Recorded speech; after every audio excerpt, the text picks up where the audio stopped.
Starters up you got, Marty? I mean, I could start with DJ, but I'll let you. Go ahead. Go ahead, Pump his please. Up first. 10 threes. I mean, yeah, what a performance. Yeah, no, it's like just you could watch the lid just start to creep off the rim as the game went on, and it was clearly a night where Deej right from the get-go kind of saw one go, and you could tell he had a little juice feeling it, and we did a good job finding him a bunch of looks. He did a good job being aggressive and taking a bunch of them, and yeah, it was a game where we didn't have Derek. We needed some more playmaking to step up, and DJ did that with his scoring in spades. Shoot, DJ. You said you're in a slump the past few weeks, but no more slump. Is it just a case of getting that first one and just all the rust goes? Yeah, pretty much. Just having a good game, and obviously I give credit to my teammates and the coaching staff for finding me and obviously keeping me hot for the game. So, yeah, I mean, I think I'm out of it now, but I just got to continue to keep doing the work, what I've been doing for pretty much my whole life, and, yeah, just keep going from there. 6 from 6 in that first half was pretty special, but hitting that 10th one, I think it's a franchise record for a 40-minute game.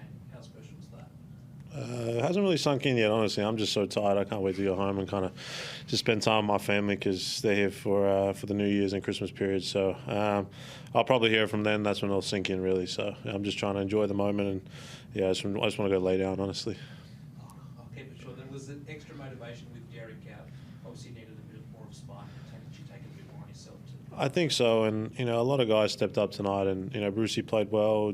Jackson McCoy off the bench was unreal, and everyone gave us spurts and kind of made X's life and my life a little bit easier. And yeah, we just played great team basketball. I think we just gave up too many points, and you guys Chase keeps talking about we need to get better on the defensive end, and 102 points is a lot of points. So I think that's probably going to be the main focus in our film talk. So yeah, You think? 100%. How is Derek? And I mean, were you worried at all losing a guy? I mean, last time you played, obviously, had 41 points, 10 assists, but seamless. McCoy comes in, provides a bit of spark just before half-time. You bit of an up-bet on. Yeah, we believe in our group. We're a deep team. Next man up, obviously Derek's a big piece for us, but I don't think there was any trepidation or worry or lack of confidence from our group coming into the game. We felt good about the group we were going to send out there. Like TJ said, it was a little bit of a defense optional, which I thought we would have really good defense tonight maybe, but didn't quite work out that way. So, but yeah, no, it was great to see, like DJ said, so many guys stepped up. Jordy was great in his minutes. Brucey, Jackson, Kawat was great, I thought.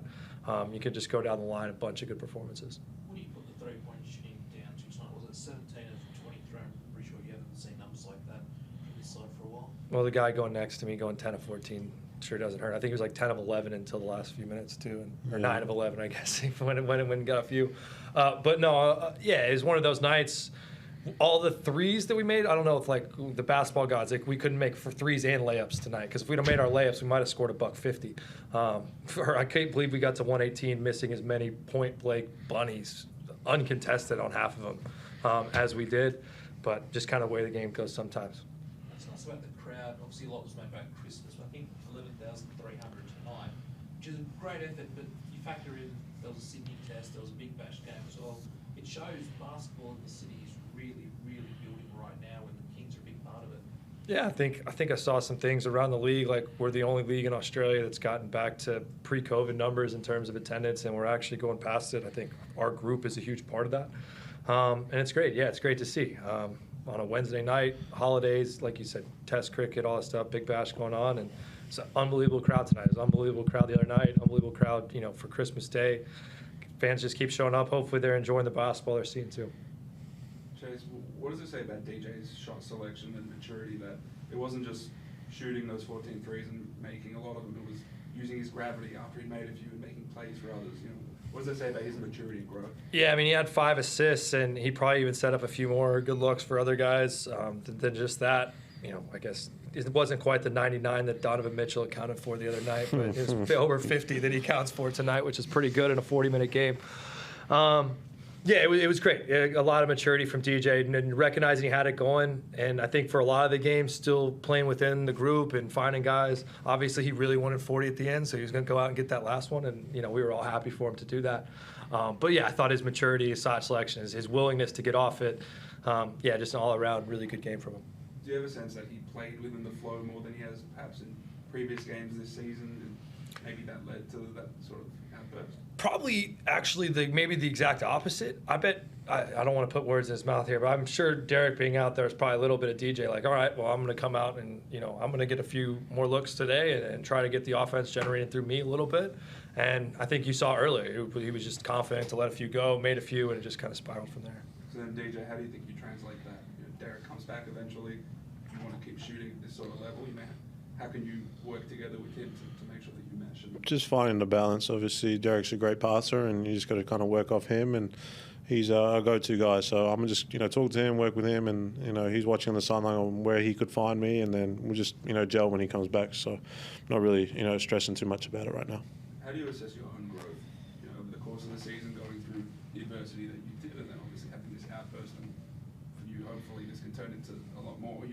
How do you assess how you were able to get over that hump? It's just staying confident and putting in the work and not changing anything, not thinking too much. I think I said in the broadcast I'm trying to do a bit more conditioning outside of my basketball activities with swimming and kind of staying on treadmill and bikes and stuff like that. So just staying in that conditioned shape to make shots and stuff like that. So what can you say about Jackson when he came in? It seemed like you showed a lot of trust in him for a guy who has spot minutes, but he came out composed on the ball.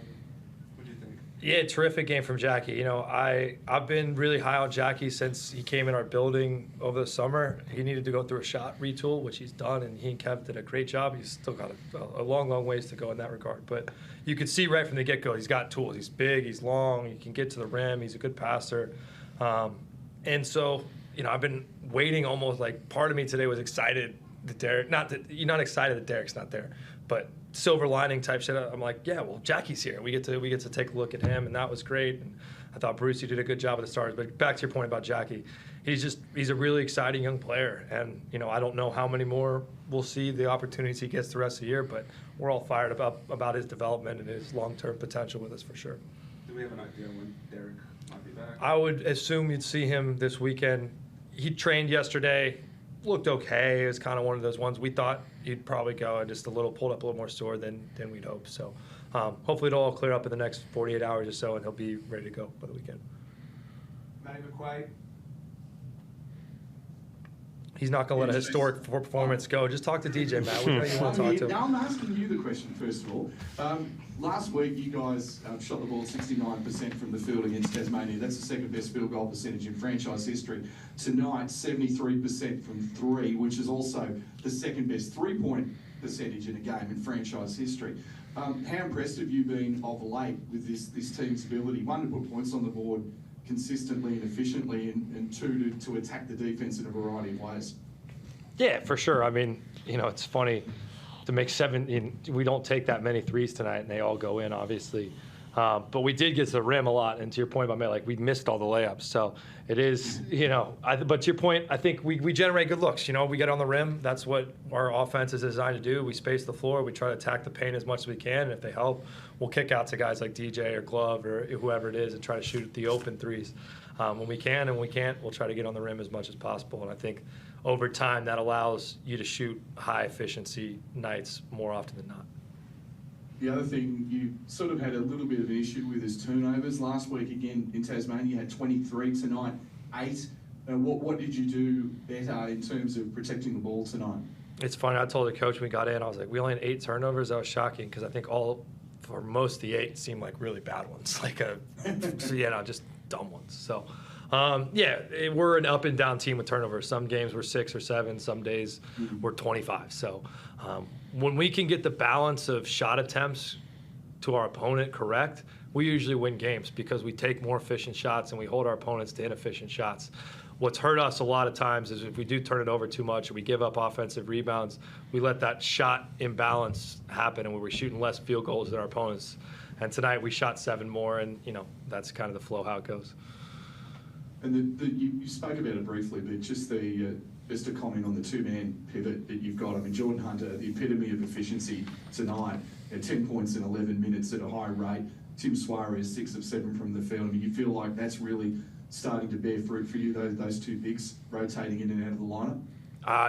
All year I think they've been a pretty handy combo. Tim defensively and just kind of being a presence for us in the middle of the paint's terrific. And obviously a guy who can step out and make shots and finish rolls. I think Jordy's as dynamic a roller and a finisher in the pocket as we have, in, at least on our team. He's really good at just getting to the rim and dunking and finishing those hard rolls in the pick and roll. So, they both do different things. They both defend well for us, and it's great to just be able to throw one and the other out there and let them go. And Deej, I know you want to go to bed, mate, but just one from me. Perth on Saturday. Always an exciting matchup. Yeah, what are you looking forward to most with that one? A lot of things. Obviously, they just signed Ty Webster, and I think he'll probably play against us. I don't know if he played today. I didn't really, track much of the game before, and he's a great guy to come back in the league. He'll run. We'll see if we get Mo cheeseburgers, him or X. So, it'll be good. Obviously, Bryce Cotton's one of the best players in the league, and we'll just see what happens. It'll be a great game. We got the prime time 8:00 game on Saturday, so we'll be ready to go. So I can't wait for it. I think X has got a healthy lead on the burgers. Just for now. Just trust me, Ty Webster's there for sure. He was better tonight. He was great tonight. They looked good, too. I felt great about him at the line tonight. That's it. All right, thanks, guys. Thank you. Thank you. Thanks, boys. Thanks. Appreciate it.